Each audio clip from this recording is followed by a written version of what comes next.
distinguished members of faculty, my dear students, staff members, and everybody who is a part of this assembly.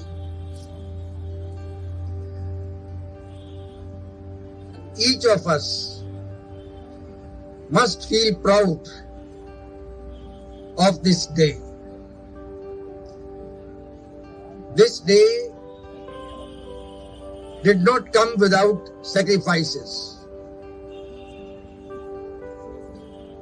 In the history, whatever viewpoint you project, there will always be a counter viewpoint. Therefore, it is very difficult for us to arrive at any consensus. When I look back at last almost 150 years, the history of India, of course, is very, very long and ancient. But I just pick up 1857 as the starting point. Then we must know how this country has passed through several rounds of struggles, several rounds of massacres, several rounds of sacrifices, and so on. The basic difference between 1857 and 1947, that is 90 years, is that 1857 movement of independence, that is called the First War of Independence, the leadership came from the kings, the queens, the princes and princesses. Gandhiji's greatest role was to convert a movement led by the rich and fabulous people who were enjoying the power, the princely states and so on, into a mass movement. That was the greatest contribution of Mahatma Gandhi. He converted a princely movement of 1857 into a national movement. Gandhiji arrived on the scene in 1915. Please see, that is a very important date. 1915. Second point I want to make is, please look at the people who were in the lead role for independence of this country. They were highly educated people, starting with Mahatma Gandhi, who himself studied law in England, who practiced law in South Africa, and who was a barrister. The best of clothes, the best of attire you can see with Mahatma Gandhi. When he came to India and he found that he has to lead people who have no clothes, he removed his clothes. He threw away his clothes and became like them. So the second lesson is that the leadership of India's independence movement was with highly educated people.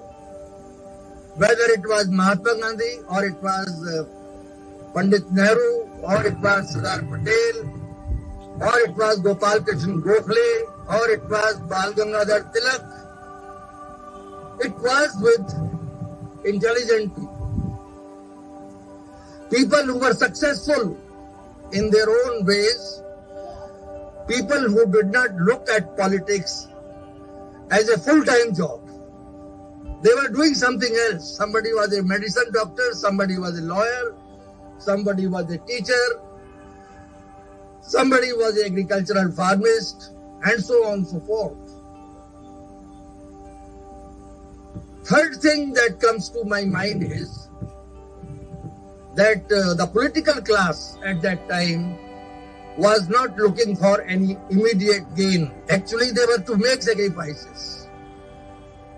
Sacrifices in the form of losing their personal property, their personal status, their personal standing in the society, and so on. So friends, to think that this flag is flying high only because of handful of people is not true. It was a mass movement steered by the best of the minds India could produce. And today those minds are worshipped around the world. That means they were global minds. They were very, very inspired minds. That was the kind of leadership.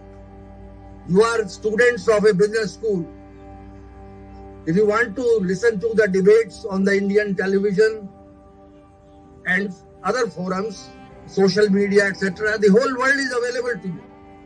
But I am talking to you as a student of Indian history and Indian political system. Another thing that comes to my mind is Subhash Chandra Bose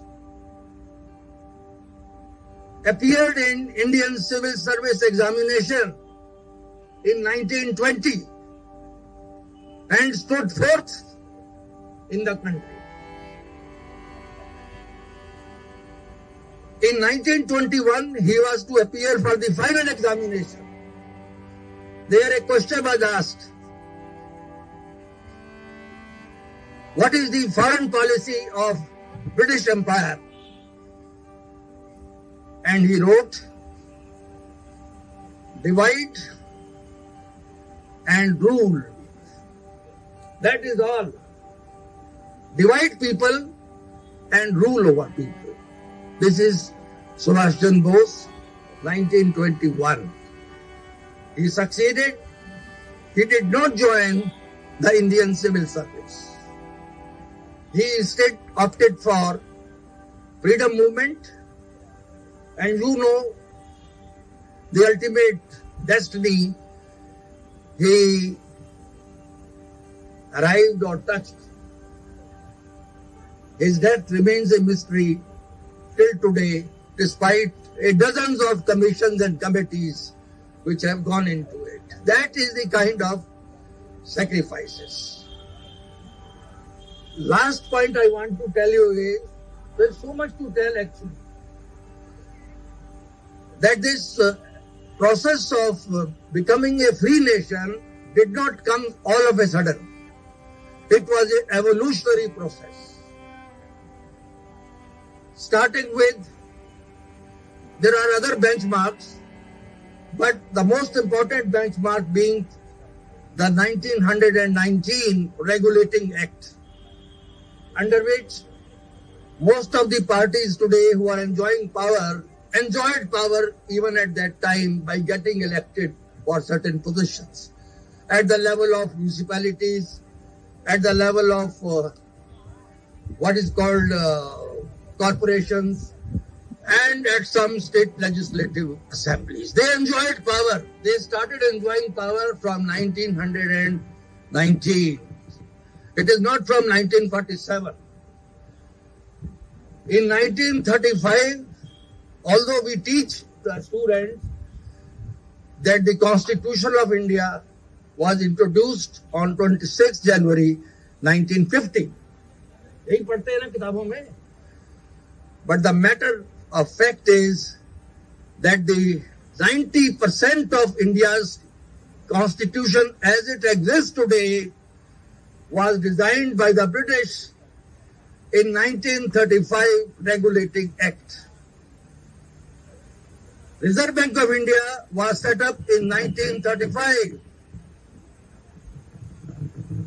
The Union Public Service Commission, which was called Federal Public Service Commission, was set up in 1936. Your Indian Police, your Indian Penal Code, IPC, your CRPC, your CPC, your Indian Evidence Act, and what Madam Ranika is teaching, Contract Act, was designed in 1872. Are you with me?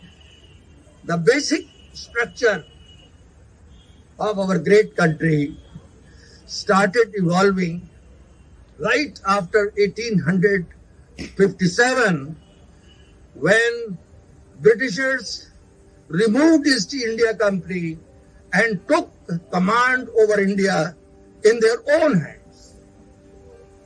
The entire constitutional evolution started happening thereafter. All these acts that I am telling, including Contract Act, under which you write all agreements, was designed in 1872.